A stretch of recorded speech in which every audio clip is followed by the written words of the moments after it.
Hey everybody. When you have your journaling, like I have here, this is my journaling ecosystem. What do you consider them as? What type of environment are each? So let's do a thought experiment. Instead of thinking of journals as merely notebooks, you could think of them as habitats.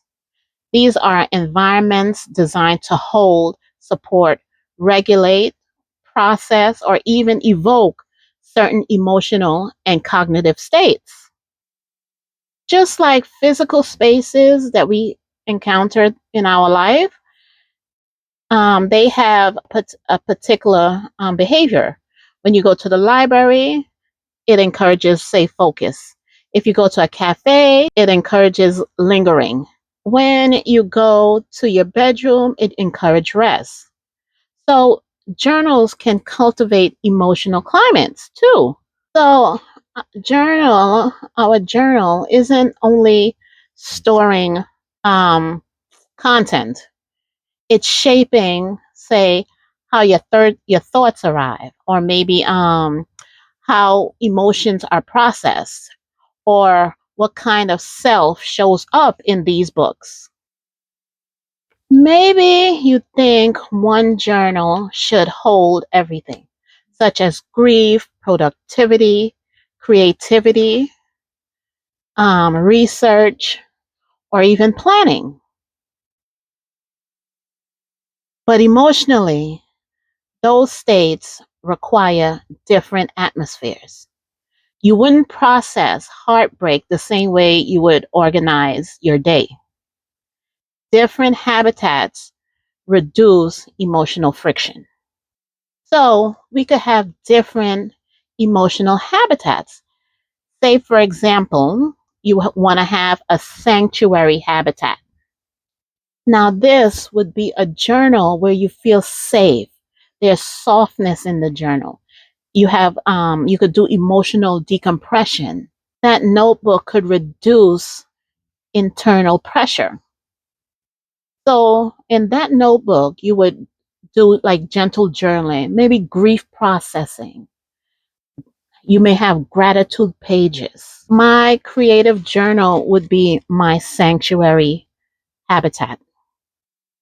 There's no pressure in this book. I could create how I want to create anything. I put in all my journaling assets. I work through the different prompts. In this book, I'm just chilling, just being myself. There could also be a storm habitat. This would contain chaos without suppressing it. Some emotions that you need to release, but they're not organized. This would be like a rage spread and emotional dumping. You could have frantic sticky note clustering, where you have stuff jot down on all types of sticky notes and you're just putting it on a page, what have you. You can also have a liminal habitat. This is where you hold uncertainty and transitions. You're able to do unresolved states and to let it exist in this state safely. You could jot down, like, say, unanswered answered questions. You could do I don't know yet spreads, for example. Jot down anything that you're unsure about. Another habitat would be a navigation habitat. Here is where you restore orientation or clarity. This creates stability through structure. This is where I find that in my commonplace notebook. I'm able to learn different things visually through diagrams, through infographics, through maps, what have you. I'm able to navigate to different areas because there are certain topics are grouped together. So I know if I go in a particular area, there will be the same type of information. Another could be an archive habitat. Here is where you preserve meaning and continuity. And that is my knowledge base. I'm able to I'm able to collect insights, refine ideas, and have documented learning in here. I do a lot of research in here. Like currently, I'm working on refusing to accept the roles that patriarchy has assigned to women. So I'm doing research on that particular topic. There are so many different types of habitat that you could come up with, such as a play habitat, where you do experiments without stakes and you encourage curiosity and lower perfectionism.